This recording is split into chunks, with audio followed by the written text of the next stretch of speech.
Tamil Junior, May 1979. Get ready. 10 seconds. 5 seconds. Start. நண்பர்களே, தேசிய வளர்ச்சி மன்றத்தின் கூட்டத்தில் கலந்து கொள்வதில் நான் பெரும் மகிழ்ச்சி அடைகிறேன். இந்த கூட்டத்திற்கு வந்துள்ள உங்கள் அனைவரையும் அன்புடன் வரவேற்கிறேன். நாட்டின் பொருளாதார வளர்ச்சிக்காக தயாரிக்கப்பட்டுள்ள 5வது ஐந்தாண்டு திட்டம் மன்றத்தின் முன் வைக்கப்பட்டுள்ளது. இந்த திட்டம் சுமார் 40,000 கோடி ரூபாய் வரையில் அரசு துறையில் முதலீடு செய்ய வகை செய்கிறது. இந்த திட்டம் பற்றி உங்கள் கருத்துக்களை கூறும்படி கேட்டுக்கொள்கிறேன். நமது பொருளாதார வளர்ச்சி ஆண்டு ஒன்றுக்கு 5 முதல் 6% வரை இருக்க வேண்டும் என்று நாம் விரும்புகிறோம். இந்த வளர்ச்சி ஏற்பட வேண்டுமானால் திட்ட முதலீடு கணிசமாக உயர்த்தப்பட வேண்டும் என்று நான் கருதுகிறேன்.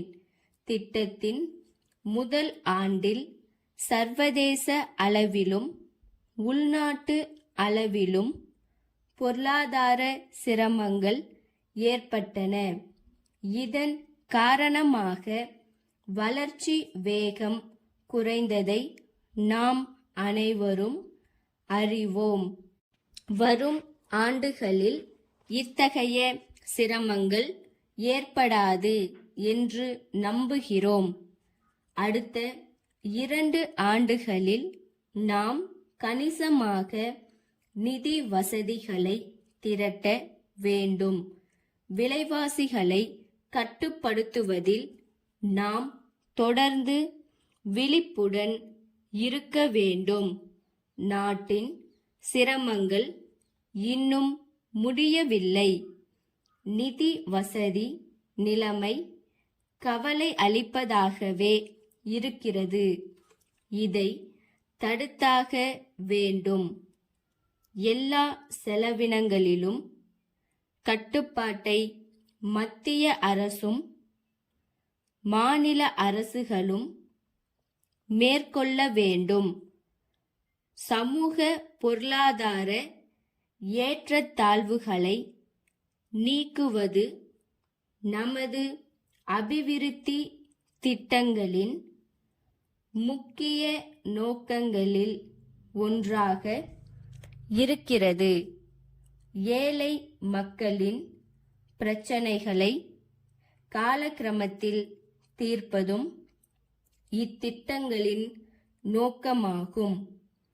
திட்டம் என்பது பல பணிகள் அடங்கிய அட்டவணை அல்ல, நுட்பமான புள்ளி விவரங்களின் தொகுப்பும் அல்ல.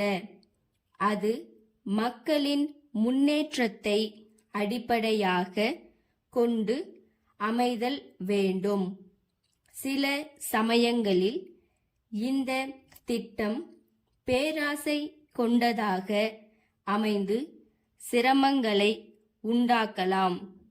இந்த நிலை ஏற்படாதவாறு பார்த்து கொள்வதில் நாம் கண்காணிப்புடன் இருக்க வேண்டும்.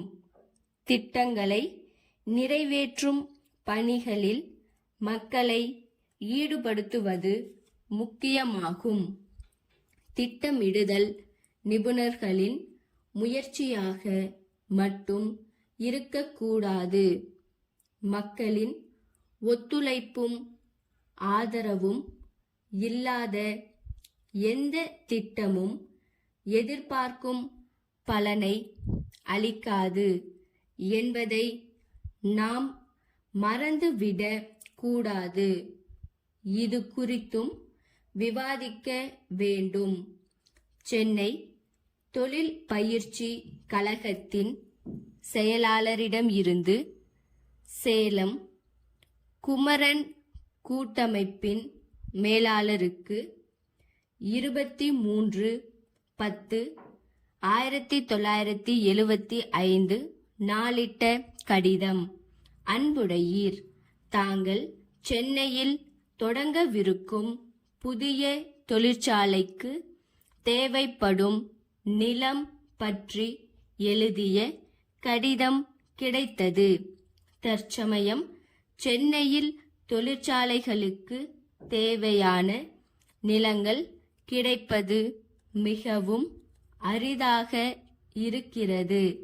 சென்னையை சுற்றிலும் உள்ள எல்லா இடங்களிலும் தொழிற்சாலைகள் பெரும் அளவுக்கு பெருகிவிட்டதே இதற்கு காரணமாகும். அத்துடன் அரசாங்கமே காலி இடங்களை விலைக்கு வாங்கி அவைகளை அபிவிருத்தி செய்து அங்கு தொழிற்பேட்டைகளை உருவாக்கி வருவதும் மற்றொரு காரணம் ஆகும். கிடைக்கக்கூடிய சில இடங்களும் மிக அதிக விலைக்கு விற்கப்படுகின்றன. ஆகவே சென்னைக்கு மிக அருகிலேயே வசதியாக இடம் வேண்டும் என்றால் அதிக விலை கொடுக்க வேண்டும் என்பதை அறியவும். தங்கள் நம்பிக்கையுள்ள ஸ்டாப்.